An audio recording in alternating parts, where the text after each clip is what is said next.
What if I told you one machine helped destroy the monopoly on knowledge? Not with a bomb, not with an army, not with a president, not with a king, not even a revolution in the streets. Just metal letters, ink, pressure, paper. Because before the printing press, knowledge was pretty slow. It was very expensive, it was fragile, but it was very controlled. If you wanted ideas to spread, you needed scribes, permission, time, money, and usually a whole lot of luck. Then, Johannes Gutenberg helped crack the system wide open in the mid-1400s. Once that happened, the world was never going back. This is the best moment ever, the show, the segment where we take the biggest moments in history, sports, culture, and human chaos, and we ask one simple question. How high does it rank? And this week, we're talking about the printing press, the moment knowledge stopped being guarded like treasure and started moving like wildfire. Welcome back, everybody. If you're new here, well, this is Best Moment Ever, where we rank every single moment that we bring up on the show. And at the end of this episode, I'm going to rank it, and you're going to see a full leaderboard of where it ranks amongst all the moments that we have done already. The list, it's newer, but it's growing, and it gets bigger every single week. So hopefully you're excited for this. I know I'm loving creating it and learning and kind of reliving some of the moments, some that I knew but didn't really know. Like this one. I knew that, printing started to become a thing. I didn't know who invented it. I didn't know how it really, really changed the game. And I feel like we just get into this. So if you're ready, I know I'm ready. Let's do this. And I think that you really need to, kind of hear this and understand why this matters, because you have to picture how brutal information used to be. Today, obviously, if you want to know something, you can grab your phone, you can talk into your phone, you can type a bunch of misspelled words, ignore 3 ads, and boom, you've got 10 articles, a video, a podcast clip, 2 conspiracy theories, and 1 guy in the comments who somehow made it all about aliens. But back then, it was a different ballgame, because for centuries in Europe, books, they were copied by hand. That meant every page had to be written manually, slowly, carefully, repeatedly. Books were labor-intensive, expensive, and rare. A single major text could take enormous effort to reproduce, which meant access to knowledge stayed pretty limited. Churches, monasteries, universities, and elites held most of the cards. And that matters because when information is scarce, power gets concentrated. If only a few people can read a text, interpret a law, own a manuscript, or preserve a historical record, then those few people get to shape reality for everyone else. Knowledge was not just information. Knowledge was leverage. Knowledge was status. Knowledge was control. So the world before the printing press was not just quieter, it was narrower. Ideas moved slowly, errors got copied, text stayed local, debate was limited by access. Most people were not choosing between books. Most people never saw a book at all. And then along comes the goldsmith from Mainz. Let's go with both. Johannes Gutenberg. That's fun to say. He was not a conquering emperor. He was not some thunderbolt celebrity of his era, but he is widely credited with developing the first known mechanized printing press in Europe.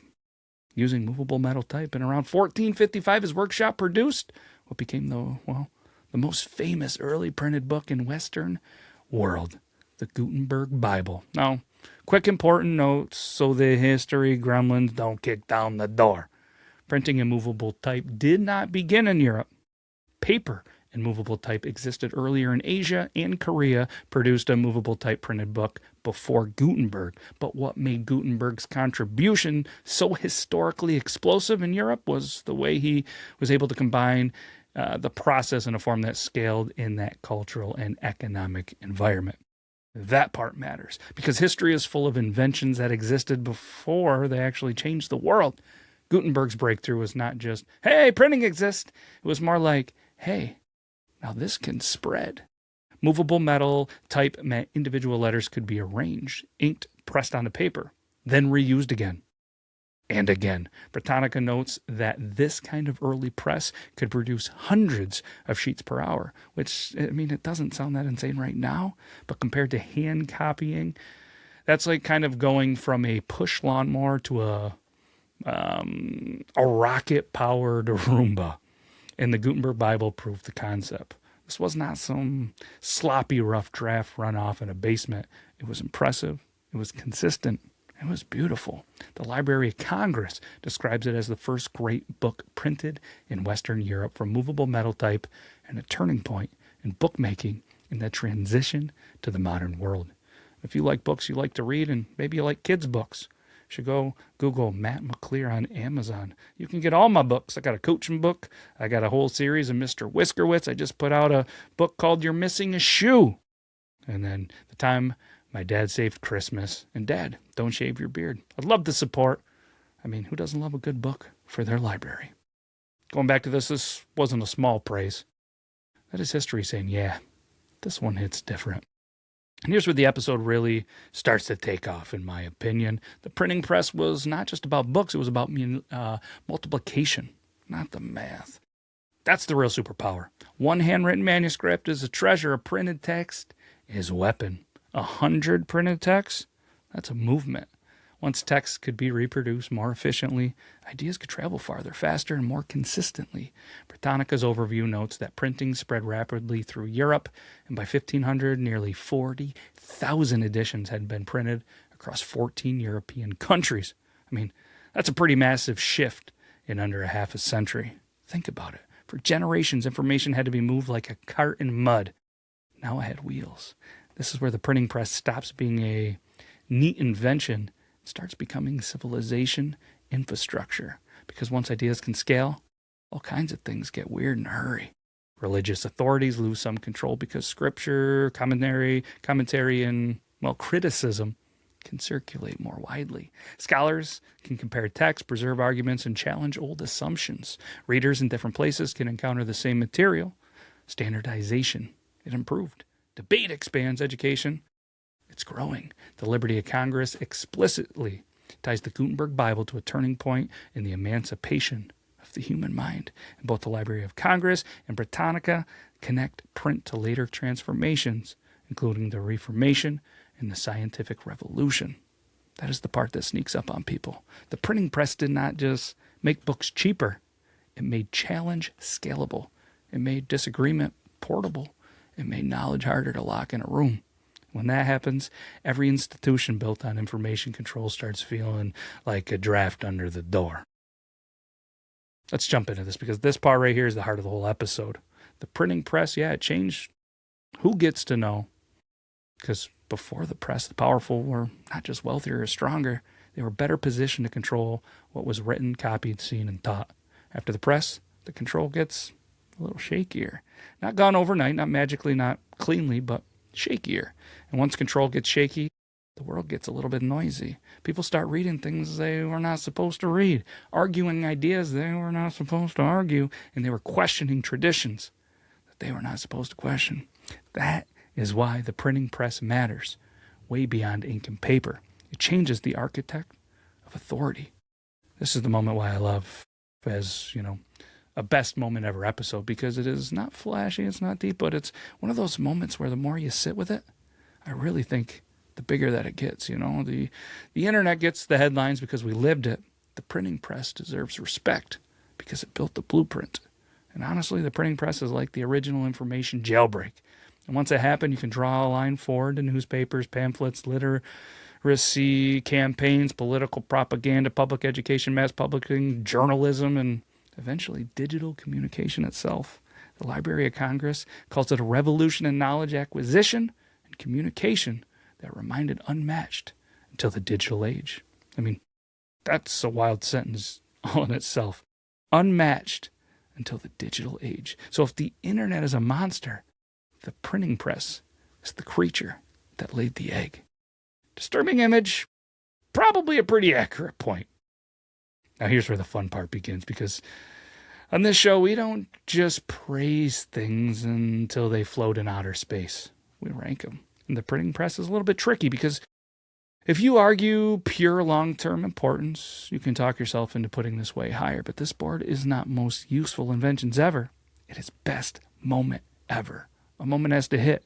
And the printing press has maybe a weakness. It is more seismic than cinematic. There's no moon landing footage, no call that echoes through sports history, no wall crumbling on live TV, no one gasping in a theater. It's greatness not in one image. It's greatness is kind of what it unlocked. That's why this emotional score stays modest. This is why the cultural memory score is good but not elite.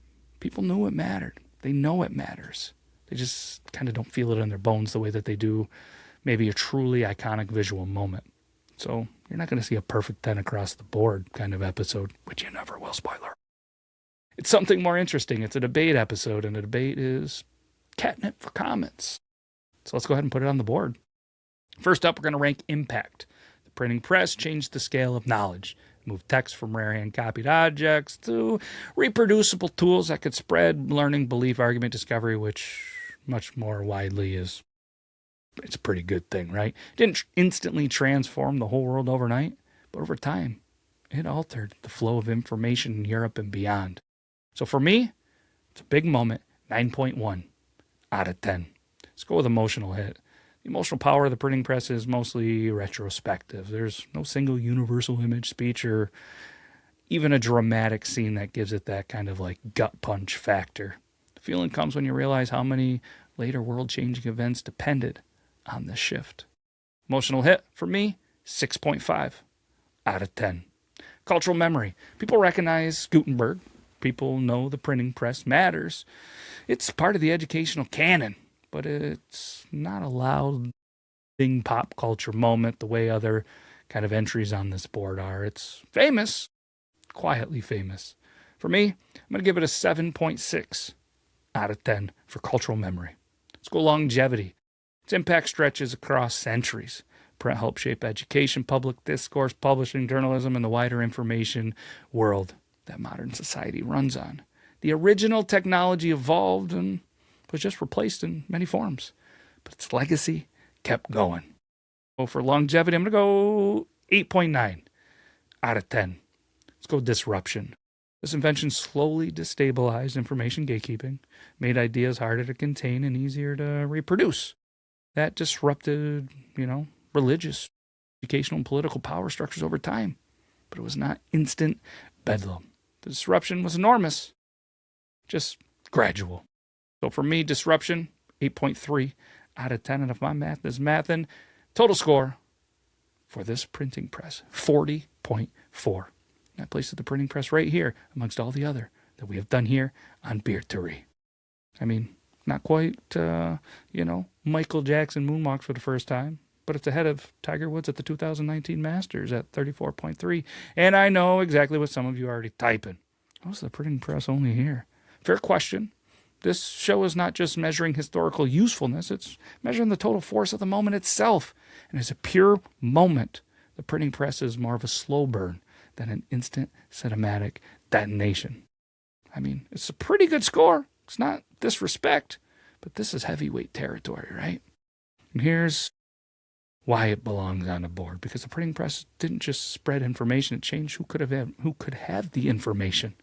That's a different level of power.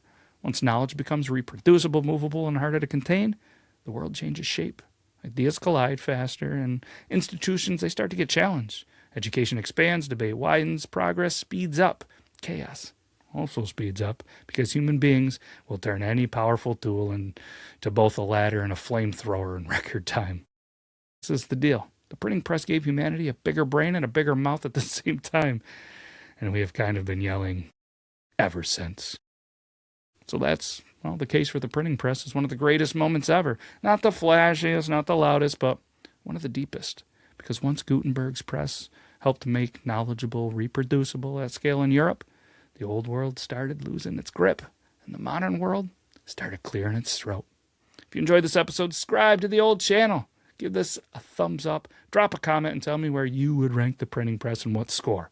Was I too low, too high? Should it be above the internet? Should it have been top 5? Or am I giving too much love to a machine that basically just said, what if books, but more? Either way, I want all the smoke. Bring it. But be gentle. Until next time, this has been the best moment ever. Take care, everybody. This is the best moment ever. That's one small step for man, One giant leap for mankind. 5 throws. Here's a swing and a high fly ball going deep left. That's how you do it. That's the one goes down. It is home run. Just when I think you couldn't possibly be any dumber, you go and do something like this. And totally redeem yourself! This is the best moment ever.